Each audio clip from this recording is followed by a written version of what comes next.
few hours. It's the second largest landmass of a country on Earth, next to Russia, and yet they get all the votes in like 3 hours. They bring those votes in by dog sled, on the backs of baby seals. I mean, and it's all on little pieces of paper, and it's right there, and there are witnesses that count the ballots as they stack up, and that's the way we should outlaw computer voting and anything to do with scanning or any of this.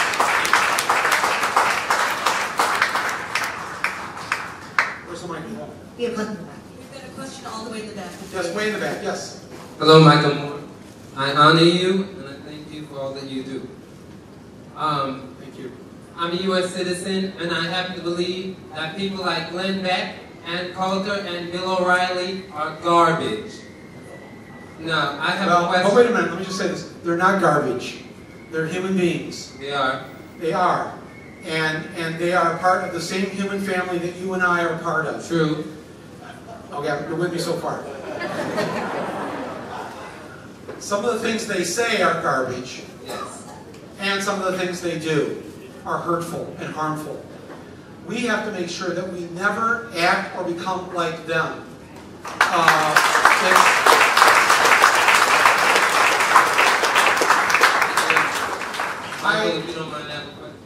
I have never uttered the words, I hate George W. Bush. I would never say something like that.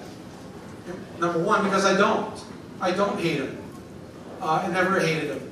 I hated the things that he did, and I did my best to try and stop them, but I never want to diminish him as a human being or part of the same human family that I'm part of. Can I ask you a question? Yeah, I'm sorry, I didn't mean to interrupt you there, but I just wanted to make that clear. You're a good person, and we all know that. I'm a highly flawed person and seriously overweight. Okay. My question is, what did you do for the 10th anniversary of 9/11?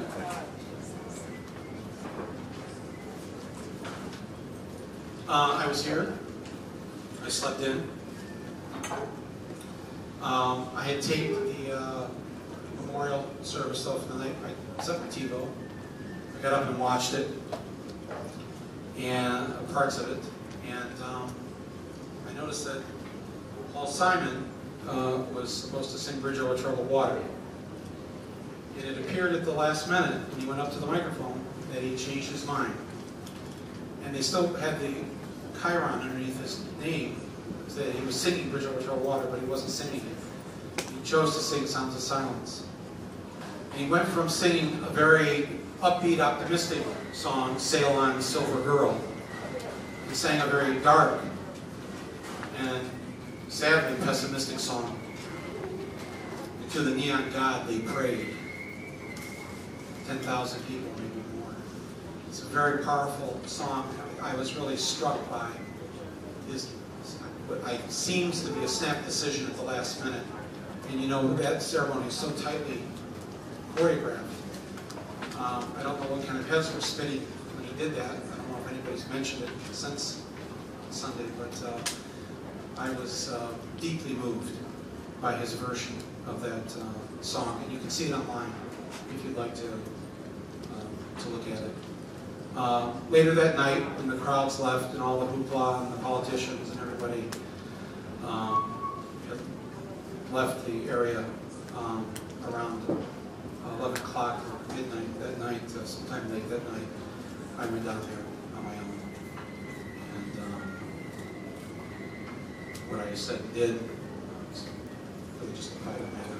I was deeply affected by that day, as everyone in this room was. One of the producers that worked with me was on the plane from Boston for many hours. So that event, not only in and of itself, was so affecting and so tragic, it had even multiple tragedies take place as a result of it, because those who died on that day, their names were used in vain to start not one war, but 2 wars, and ruin us and our reputation around the world. And I always felt like some of us should stick up for some of those who died so that they wouldn't be used to kill other people. And I know that many of you probably continue to do that in your own ways every day. Yes, in the back.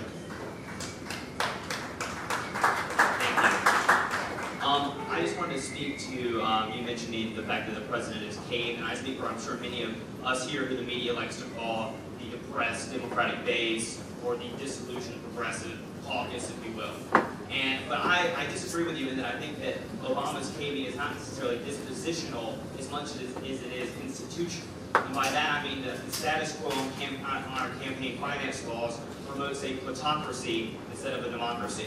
So my question is, do you think in a world where even our most promising politicians, like the president, can be corrupted by the power of money in politics and can kowtow to the insurance companies on the health insurance debate and into the bankers on Wall Street and our financial regulation debate? Do you think in that world that change is truly possible when many like us have our voices diminished and the very few, the very affluent few can simultaneously have their voices increased?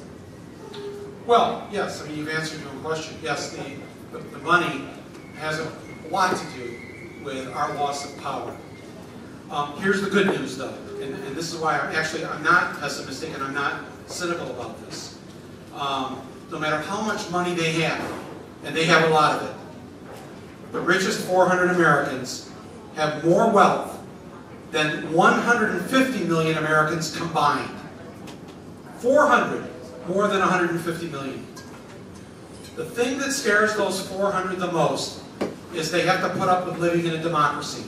Yes, they can buy elections. Yes, they can buy politicians. Yes, they can buy off good politicians who come in good and are bought off later. They can do all of that, yes. What they can't do, though, is vote more than once. They only have 400 votes. If you throw in a few more billionaires, even a few millionaires, they only have a few thousand votes. We have that 150 million. There are more of us than there are of them. And we should never lose sight of that. And as long as we still have our Constitution intact, what's left of it, one part that's still there is one person, one vote. Right? So the day that we wake up and realize that we can change things simply by running the right people and supporting them once they're in office, and if they turn, we turn on them. But we have to be active citizens. We cannot sit on the bench. Everybody must be a participant. When we participate, watch out. A few blocks down the street here on Wall Street, they're going to be in a lot of trouble because there's millions of Americans